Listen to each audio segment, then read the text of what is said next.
तो गाइस आ गए हम ड्राइंग टेबल पे। अब मैं आपको दिखाता हूँ कि इस नीडेबल इरेज़र को आप कैसे यूज़ कर सकते हैं। सबसे पहली बात तो ये क्ले की तरह होती है।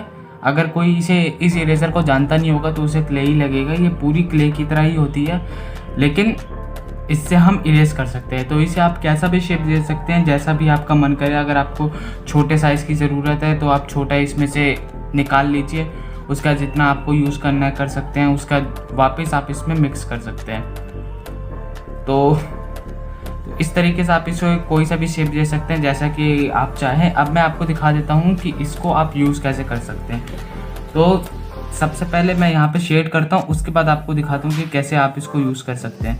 तो नॉर्मली ये HB पेंसिल है, आर्ट लाइन की HB पेंसिल, उससे मैं शेड कर रहा हूँ।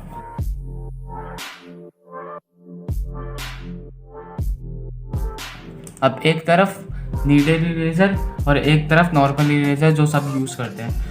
तो सबसे पहले नॉर्मल इरेजर का देख लेते हैं। जब आप इससे मिटाते हैं तो इससे काफ़ी ज़्यादा डस्ट होता है। आप देख सकते हैं काफ़ी ज़्यादा गंदगी इससे निकल रही है। तो इससे जो हमारा आर्ट वर्क है वो अच्छा नहीं लगता। जब हम कोई पोर्ट्रेट बनाते हैं तो बहुत उसमें छोटी छोटी सी चीज़ें होती हैं जिन्हें हमें अच्छे से डिटेलिंग देनी पड़ती है। अगर वो छोटी चीज़ें ख़राब हो गई तो पूरा पोर्ट्रेट एकदम अजीब दिखता है। तो जब हम नॉर्मल इरेजर से इरेज करते हैं तो आप देख सकते हैं काफ़ी ज़्यादा गंदगी होती है। इससे क्या होता है, हमारा जो पेपर का टेक्सचर होता है वो बिगड़ जाता है और हमारी ड्राइंग भी होती है वो बिगड़ने लगती है गंदगी की वजह से। और इस गंदगी को साफ़ करने में हमें दिक्कत आती है, क्योंकि पोर्ट्रेट में हम बहुत छोटे छोटे एरिया में इरेज करते हैं, आप लोग जानते ही होंगे।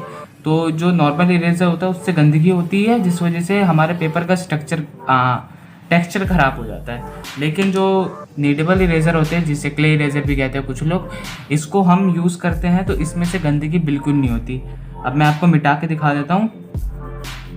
तो आप देख सकते हैं इसमें से गंदगी बिल्कुल नहीं होती। ये क्या करता है, ग्रेफाइट या चारकोल को अपने अंदर एब्जॉर्व कर लेता है।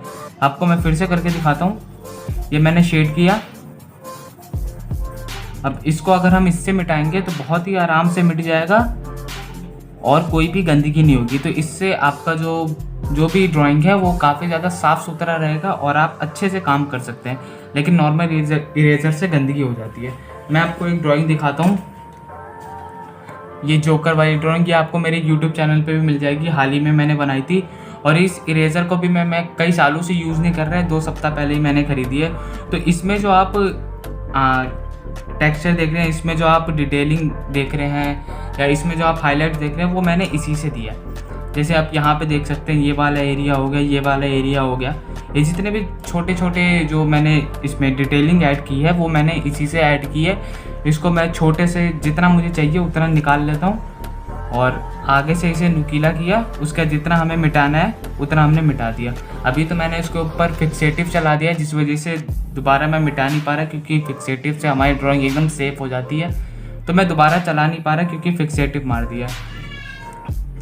तो मैं आपको शेड करके दिखाता हूँ कि मैंने किस तरीके से उसमें डिटेलिंग दी थी। नॉर्मली हमने शेड किया इसे, उसके बाद जितना भी हमें एरिया में चाहिए उतना हमने निकाल लिया, उसके बाद इसे नुकीला कर दिया और मिटाना शुरू कर दिया। तो आप देख सकते हैं कितने आराम से मिट रहा है और कोई भी गंदगी नहीं हो रही है। तो आप बहुत साफ से अपनी ड्राइंग को बना सकते हैं और इसे आप जैसा मर्जी वैसा शेप दे सकते हैं। अगर आपको कोई पतले एरिया में मिटाना है तो आप इसको आगे से नुकीला कर सकते हैं, उसके बाद मिटा सकते हैं।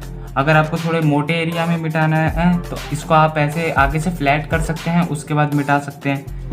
और अगर आपको पूरी ड्राइंग ही मिटानी है तो और कोई भी गंदगी नहीं होगी, बहुत ही आराम से मिट जाएगी। तो ये जो छोटे मोटे डिटेलिंग हो गए जो काफ़ी ज़्यादा इंपॉर्टेंट होते हैं किसी भी ड्राइंग में, यही छोटे छोटे डिटेल्स जो होते हैं ये हमारी ड्राइंग को 3D बनाने में मदद करते हैं। इसमें एक वॉल्यूम ऐड करते हैं, तो उसके लिए ये नीडेड इरेज़र बहुत ही ज़्यादा इंपॉर्टेंट होता है। ये आपको किसी भी स्टेशनरी शॉप पे मिल जाएगी। अगर इसकी प्राइस की बात करूँ तो ये 50 रुपये का आता है। मेरे पास ब्रूस्टो का है, काफ़ी सारी कंपनी का आता है, जैसे फेवर कास्टेल का, प्रिज्मा कलर, ब्रूस्टो का। तो आप किसी भी कंपनी का यूज़ कर सकते हैं। मेरे पास ब्रूस्टो का है, 50 रुपीज़ का आता है। ये आपको किसी भी स्टेशनरी शॉप पे मिल जाएगा।